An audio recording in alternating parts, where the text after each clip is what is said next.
Hey, what's happening? This your boy Rikishi, your WWE Hall of Fame. Check this out. I want you to keep it locked on Smart Tank Revolution. Don't touch that dial. Why? The big man said I back that ass up on it. Ladies and gentlemen, welcome back to the Smart Tank Revolution, where we always kick out at 2. I am your host, the birthday boy today. The excellence of elocution, the benevolent, intelligent Mr. Donnie Wonderful. I go by several monikers, several positive adjectives to describe myself. As I like to say, the architect of AP English, the architect of adjectives that the man uses to describe himself. But today, I am the birthday boy. Yes, today is my birthday. Happy birthday to Donnie Wonderful. Please, please, please, thank you. Hold your applause. And do me a favor. Do the birthday boy a favor. Click that like. Let's run the likes up. And if you haven't subscribed to the channel, please subscribe to the channel. We appreciate all of our Smart Tank Revolution supporters. You all really showed out for us in 2024. We're looking forward to a 2025 with tons of growth and prosperity. And Lord knows, tons of wrestling. And the reason why this is being recorded is because I'm fresh off the heels of an interesting dialogue regarding John Cena, who I'm a fan of, by the way. Huge fan of. And shout out to his dad, too, John Cena Sr., who actually is a dear friend. But the origins of this dialogue that I had was, it began from a Facebook group that I'm a part of. And that Facebook group is called World Championship Wrestling. Yes, WCW. And they did a poll, and I'm paraphrasing the verbiage of the question, but essentially they asked who was the most overrated wrestler of all time.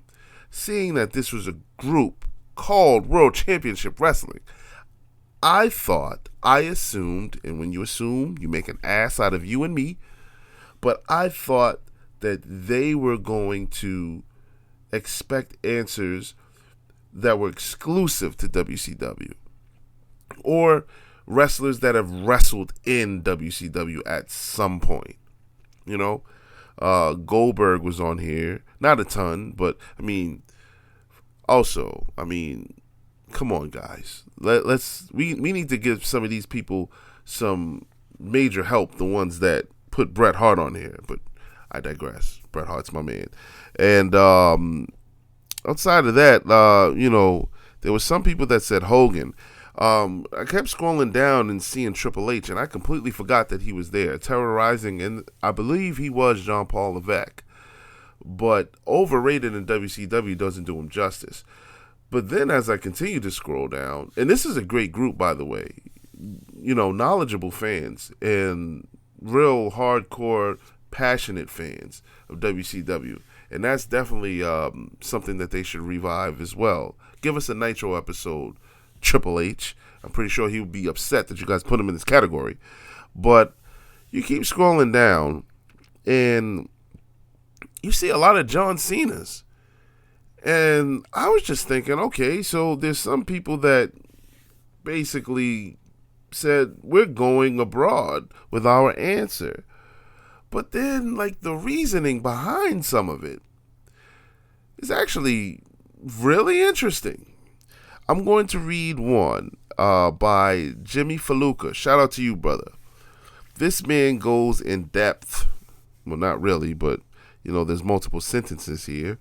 But you guys tell me the tone of this, right? He says, John Cena, and is not even remotely close. You have people calling him the greatest of all time, yet half of the fans that was there stopped watching while he was the top star. He was rejected everywhere. I'm sorry. He put a period here. He meant to keep going. But he was rejected everywhere they went, no matter what the city was, by more than half the crowd because he was that terrible on-screen personality.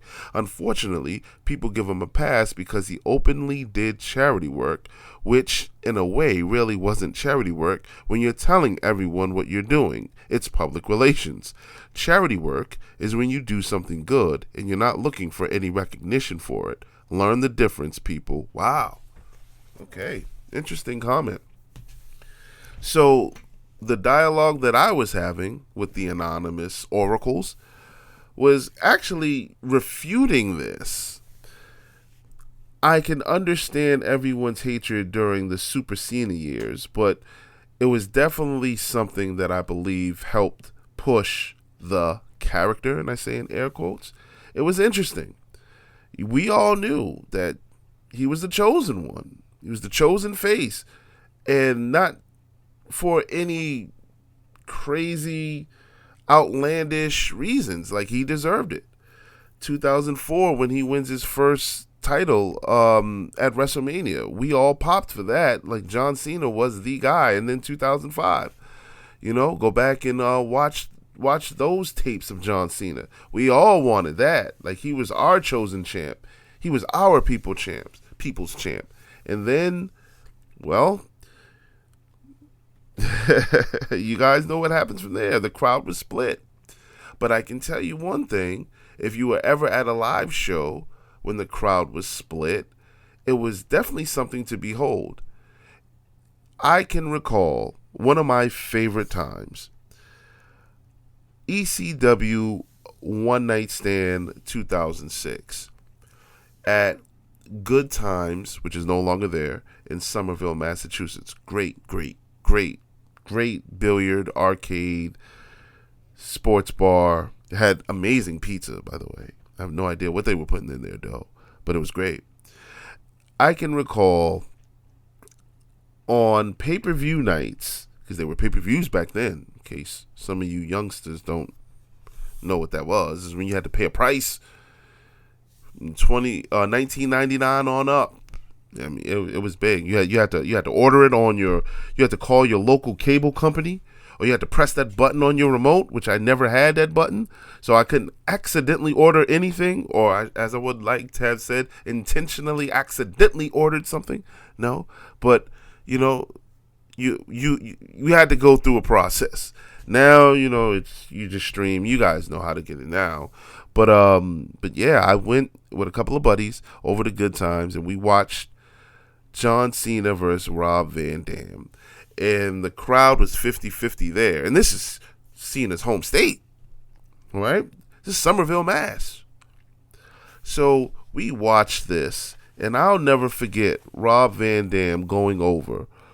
And all the adults, I was going to say half, because half of the crowd was adults, and the other half was their children that they brought here. It was $5 a ticket. You sit wherever you want, get your wings, and like I said, the beautiful pizza. It's a great time.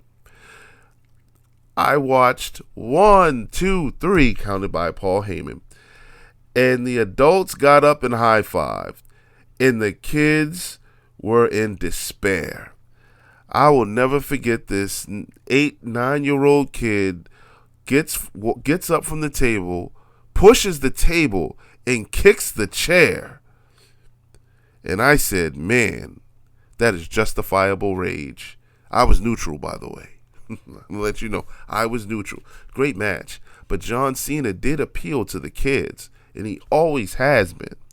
I'm interested in speaking with someone who loved John Cena as a kid, and then as they began to mature and grow old, when did they turn on him?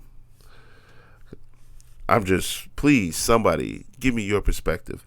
But to say that he was overrated, I don't think was fair. I just think that this was a very unique time in wrestling.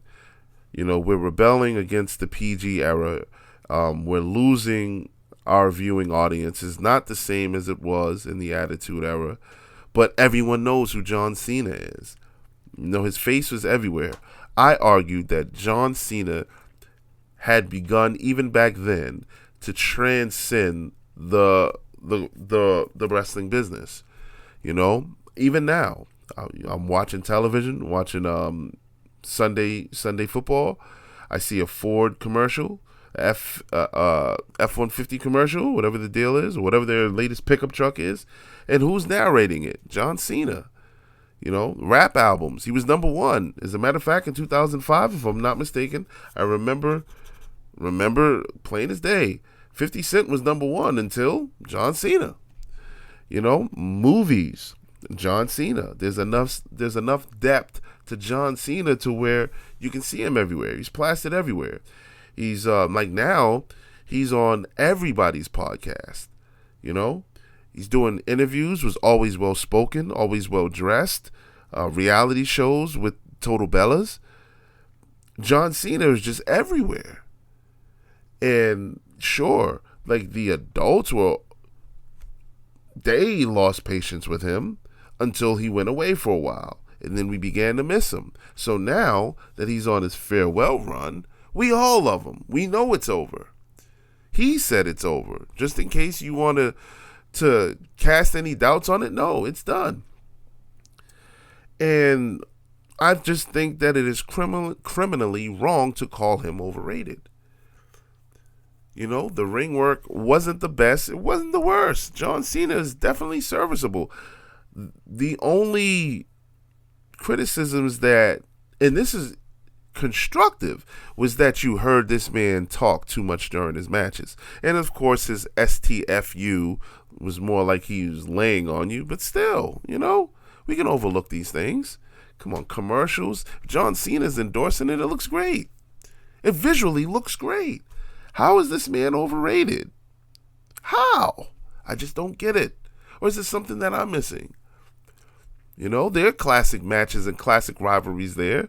I can't wait to go back and do an Essentials episode on John Cena, which is a playlist that we have on this channel, where we rank wrestlers of the past, present, not so much as present, but definitely in the past. And we have specific criteria in which we do that on. It's really, really, really interesting. So if you get a chance to wander over there, let us know what you think of some of our ratings. Me and my esteemed colleague, Mr. Joey Business. Shout out to you, brother. But yeah, man, I can't wait to do one of those on John Cena. There's just way too much. We can have fun with that. That'll be a buffet. As a matter of fact, me and Joey Business might have to do that one together. Well, we might have to go back and forth because John Cena has a storied career, highs and lows, And I can say this, like now, I'm starting to call him the stimulus package. He's jobbing to everybody. He providing everybody. I thought WrestleMania 39, where he loses to Austin Theory, would have been a great push for Austin Theory, but since Vince no longer is here, quite frankly, so has Austin Theory's serious relevance. I love the tag team that he's in, but mind you, this is the man that beat John Cena at WrestleMania for the U.S. title, but he beat him. 1, 2, 3. That should mean something. It should mean a lot more. And the metamorphosis of John Cena, we're not going to get any real classic matches. No Dave Meltzer 5-star classics, but we are getting 20-star promos. It has gotten to the point where John Cena just needs a mic. He can sell and promote this match or whatever he's involved in amongst the best on anybody's Mount Rushmore. John Cena's mic skills have never been bad. And it don't matter what he's doing. He's rapping, no matter what. I mean, he doesn't really do that anymore. But, I mean, come on. The Roman Reigns SummerSlam promos. I believe it was SummerSlam, right? Somebody correct me in the comments. But all he needs is 3 seconds. Great stuff. Great stuff. Fantastic. And nobody ever gets the best of him because John Cena is hip-hop. It's the battle rap era. Hey, you can say something that's very effective, but I'm not going to show it because my rebuttal is going to top that. CM Punk during the pipe bomb promo, he said he liked John. I agreed with him. If he was kissing Vince's ass, I mean, that's rather subjective, but he was also making a lot of money. Those turnstiles are turning. So the comment that said, that I read earlier, that half the fans stopped watching while he was the top star. I'll have to go back on that and actually do some research on it. But I thought John Cena did a great job transcending himself. Look at Dwayne "The Rock" Johnson, who I feel, this is a Smart Tank Revolution hot take, I feel that should be John Cena's last match at WrestleMania. The once-in-a-lifetime rubber match. Let's make fun of the fact that once in a lifetime happened twice, but now let's do it a third time. And just let those two have a microphone and go back and forth. They don't have to wrestle or put hands on each other. Let them build that up again. They've already done it well for a year. We've seen it. Like, that is awesome money. I promise you. John Cena versus The Rock at WrestleMania. Night 1 main event, night 2 main event, whatever the case is, everybody will literally be wondering who will win this. This is what we need. This is what I want. But I referenced The Rock because he is somebody that my mom knows, right? My mother stopped watching wrestling in the 90s. John Cena is someone that my mom knows. If you can transcend the business that gave you your superstardom, I can't see how you're overrated. I just think that what the distinguished gentleman commented, obviously is his opinion, but it's a little harsh. A little harsh. And as far as the charity work, I do agree there to some degree. If you're giving charity, and this is just me personally, I mean, I would rather stay anonymous, but in this case, the star is too big. And the fact that he's done so much Make-A-Wish appearances and he leads, I don't think anybody has done more than John Cena. I mean, that says a lot. And the biggest charity of them all was at WrestleMania 39, coming out with all those Make-A-Wish kids and losing. Oh, my God. Oh, my goodness. Imagine that. Imagine if you were, man, that would be like me and my 11 or 12-year-old self in Montreal watching the Montreal Screwjob unfold right before my Bret Hart loving eyes. Man, I mean, come on now. John Super Cena. I don't remember the year in which he started jobbing out to everybody, but there's Undertaker, Roman Reigns, like I said, Austin Theory. Like now he wins when he needs to, but he doesn't mind it. There's a man that understands the business that made him a household name. So with that, I'm saying there's no way in the world that John Cena can be overrated. John Cena, you're my boy. John Cena Sr., you're my boy. And I know we can't see you now, but you will be on Raw very, very, very soon. And I'm going to watch it, and I'm going to enjoy it. And if I can instigate any type of influence on WWE creative and writers, I'm going to have a bowl of Fruity Pebbles. And I'm going to say, you all get Dwayne "The Rock" the final boss. Instead of y'all trying to make him and Roman Reigns, you guys make The Rock the final boss versus the final appearance. This is what Donnie Wonderful wants. The final boss versus the final appearance. Someone has to end. It ends for someone. Look, right there. It's free. That's free of charge. This is Donnie Wonderful. Smart Tank Revolution. Please like the video. If you made it this far, thank you. My tangents, there's no end to the tyranny of my tangents. Please subscribe to the channel. Please share it as well. And please engage with us. Let us know what you think. And the topic was John Cena. What did you all think? Donnie Wonderful, signing off.